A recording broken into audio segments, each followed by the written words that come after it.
ಸ್ನೇಹಿತರ, welcome back to Vivekanand IAS ಮತ್ತು KS academy YouTube channel. ಯಾರು ಮೊದಲ ಬಾರಿಗೆ ಬಂದಿರಿ ಸಬ್ಸ್ಕ್ರೈಬ್ ಮಾಡಿ ಇಟ್ಕೊಡ್ರಿ, ನಿಮ್ಮ ಸ್ನೇಹಿತರಿಗೂ ಶೇರ್ ಮಾಡಿ. ಸ್ನೇಹಿತರೆ, ಇವತ್ತೊಂದು ಇಂಪಾರ್ಟೆಂಟ್ ಕರೆಂಟ್ ಅಫೇರ್ಸ್ ನಲ್ಲಿ ಇರ್ತಕ್ಕಂಥ ಪಲಾಮ ಟೈಗರ್ ರಿಸರ್ವ್ ಅಥವಾ ಪಲಾಮ ಹುಲಿ ಸಂರಕ್ಷಿತ ಪ್ರದೇಶವನ್ನ ನಿಮ್ಮ ಮುಂದೆ ಇಡಲು ಪ್ರಾಮಾಣಿಕ ಪ್ರಯತ್ನ ಮಾಡ್ತೀವಿ.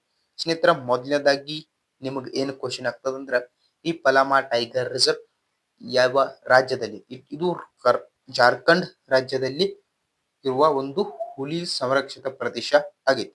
ಇಷ್ಟು ನೀವು ನೆನ್ಪಿಟ್ಟುಕೊಳ್ರಿ.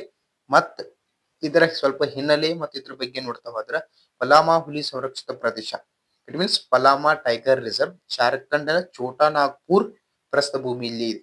ಜಾರ್ಖಂಡ ಅದ್ರೊಳಗೆ ಸ್ವಲ್ಪ ಡೀಪ್ ಆಗಿ ಇಳಿದ ಕ್ವಶನ್ ಕೇಳಿದ್ರೆ ಛೋಟಾ ನಾಗ್ಪುರ್ ಪ್ರಸ್ಥಭೂಮಿಯಲ್ಲಿ ಮತ್ತು ಇದು ಬೆಟ್ಲಾ ರಾಷ್ಟ್ರೀಯ ಉದ್ಯಾನವನದ ಭಾಗ ಐತಿ. ಅಂದ್ರೆ ಈ ಜಾರ್ಖಂಡ್ ಒಳಗ ಬೆಟ್ಲಾ ನ್ಯಾಷನಲ್ ಪಾರ್ಕ್ ಅಂತ ಬರ್ತದ. ಆ ಬೆಟ್ಲಾ ನ್ಯಾಷನಲ್ ಪಾರ್ಕ್ ನ ಒಂದು ಭಾಗವಾಗಿ ಈ ಪಲಾಮ ಟೈಗರ್ ರಿಸರ್ವ್ ಇರುವುದು ಗಮನಿಸಬೇಕಾಗ್ತದೆ. ನಿಮಗೆ ಎರಡು ಸಂಗತಿಗಳು ಸ್ಪಷ್ಟವಾಗಬೇಕಾಗ್ತದೆ. ಬೆಟ್ಲಾ ನ್ಯಾಷನಲ್ ಪಾರ್ಕ್ ಇರುವುದು ಜಾರ್ಖಂಡ್ನಲ್ಲಿ, ಪಲಾಮ ಟೈಗರ್ ರಿಸರ್ವ್ ಇರುವುದು ಜಾರ್ಖಂಡ್ನಲ್ಲಿ. ಈ ಬೆಟ್ಲಾ ಅನ್ನೋದು ಒಂದು ನ್ಯಾಷನಲ್ ಪಾರ್ಕ್ ಐತಿ. ಆ ನ್ಯಾಷನಲ್ ಪಾರ್ಕ್ ನ ಒಂದು ಭಾಗವಾಗಿ ಪಲಾಮ ಟೈಗರ್ ರಿಸರ್ವ್ ಐತಿ. ಕ್ಲಿಯರ್? ಬೆಟ್ಲಾ ಅನ್ನೋದು ನ್ಯಾಷನಲ್ ಪಾರ್ಕ್, ಅದರ ಒಂದು ಭಾಗವಾಗಿ ಈ ಟೈಗರ್ ರಿಸರ್ವ್ ಐತಿ. ಎರಡೂ ಎಲ್ಲದಾವ ಅಂದ್ರೆ ಜಾರ್ಖಂಡ್ ನಲ್ಲಿ ಅದಾವ. ಸ್ನೇಹಿತರ, ಹಾಗಂತಂದ್ರ ಈ ಭಾರತದಲ್ಲಿ ಹುಲಿ ಯೋಜನೆ ಏನ್ ಸ್ಥಾಪನೆ ಆಯ್ತಲ್ರಿ, ಹುಲಿ ಯೋಜನೆ, ಆ ಹುಲಿ ಯೋಜನೆ ಮೊದಲ ಬಾರಿಗೆ 9 ಮೀಸಲು ಪ್ರದೇಶ ಮಾಡ್ತು ಅಂತ ಘೋಷಣೆ ಮಾಡಿದ್ರು. ಆ ಮೊದಲಿಗೆ ಏನು 9 ಮೀಸಲು ಪ್ರದೇಶ ಘೋಷಣೆ ಮಾಡಿದ್ರು, ಅವಾಗಲೇ ಏನಾಯ್ತು, ಈ ಪಲಾಮ ಹುಲಿ ಸಂರಕ್ಷಿತ ಪ್ರದೇಶ ಸೇರ್ಪಡೆ ಆಗ್ತದೆ. ಆದರೆ ಇದು ಸ್ವಲ್ಪ ಹಳೆಯದು, ಸ್ವಲ್ಪ ಟ್ರೆಂಡಿಂಗ್ ಇರ್ತದೆ. ಸ್ನೇಹಿತರ, ಪಲಾಮ ಟೈಗರ್ ರಿಸರ್ವ್ 1932ರಲ್ಲಿ JW ನಿಕೋಲ್ಸನ್ ಅವರ ಮೇಲ್ವಿಚಾರಣೆಯಲ್ಲಿ ಇಲ್ಲಿ ಸ್ವಲ್ಪ ಹುಲಿಗಳ ಹೆಜ್ಜೆ ಗುರುತನ್ನು ಕಂಡಿಡ್ತಾರ.